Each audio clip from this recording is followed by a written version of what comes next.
کیا آپ کو لگتا ہے کہ آپ کی دعا دیواروں سے ٹکرا کر واپس آ رہی ہے؟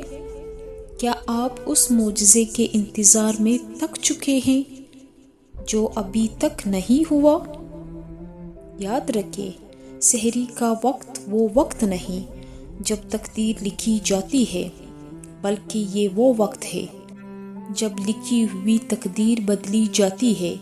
اگر آپ نے سحری کی خاموشی میں اپنے رب کو نہیں پکارا تو سمجھ لیں آپ نے کائنات کا سب سے بڑا پاور اسٹیشن چھوڑ دیا۔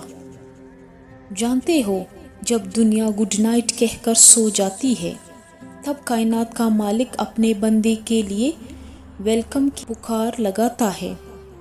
یہ وہ لمحات ہے جب آپ کے اور اللہ کے درمیان کوئی دوسرا نہیں ہوتا۔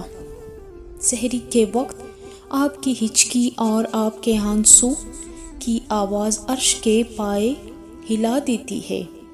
یہ وقت خالی اس لیے نہیں جاتا کیونکہ اللہ خود کہتا ہے کون ہے، وہ کسی شرط پر نہیں، بس آپ کی پکار پر منتظر ہے۔ ہم سحری کو صرف پراٹھا اور چائے تک محدود کر دیتے ہیں، جبکہ یہ تو وہ وقت ہے جب فرشتوں کی ڈیوٹیاں تبدیل ہو رہی ہوتی ہے۔ آپ کی ایک چھوٹی سی التجا اس وقت قبولیت کے اس مقام پر ہوتی ہے جہاں بڑے بڑے ناممکن کام کن فیکن کی زد میں آ جاتے ہیں۔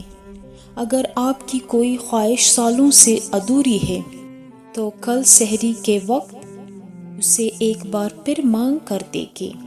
اس بار مانگنے میں وہ تڑپ لائے جو اللہ کو مجبور کر دے۔ سحری کی خاموشی میں ایک عجیب شور ہوتا ہے، اس کے دل کی دھڑکنوں کا شور۔ جب آپ وضو کرتے ہیں اور ٹھنڈا پانی آپ کے چہرے پر لگتا ہے تو وہ صرف نیند نہیں اڑاتا بلکہ آپ کے گناہوں کی سیاہی بھی دھوتا ہے۔ اس وقت مانگی گئی دعا اس لیے خالی نہیں جاتی کیونکہ اس میں اخلاص کی خوشبو ہوتی ہے۔ اس وقت کوئی دکھاوا نہیں ہوتا، بس ایک بندہ ہوتا ہے اور اس کا رب۔ یاد رکھو، اگر دنیا نے آپ کو ٹھکرا دیا ہے، اگر نوکری نہیں مل رہی، اگر بیماری نے جکڑ لیا ہے یا اگر دل ٹوٹ چکا ہے تو سحری کا دسترخوان آپ کے لیے شفا کا دسترخوان ہے۔ جس نے سحری کو پا لیا اس نے کبھی کسی کے سامنے ہاتھ نہیں پھیلایا۔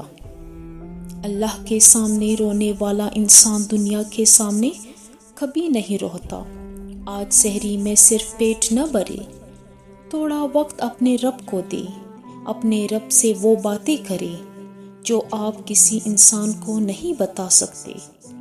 یقین جانیں وہ سنے گا بھی اور وہ کر کے بھی دکھائے گا جو آپ کی سوچ سے باہر ہے، کیونکہ سحری کی دعا وہ تیر ہے جو کبھی نشانے سے نہیں چکتا۔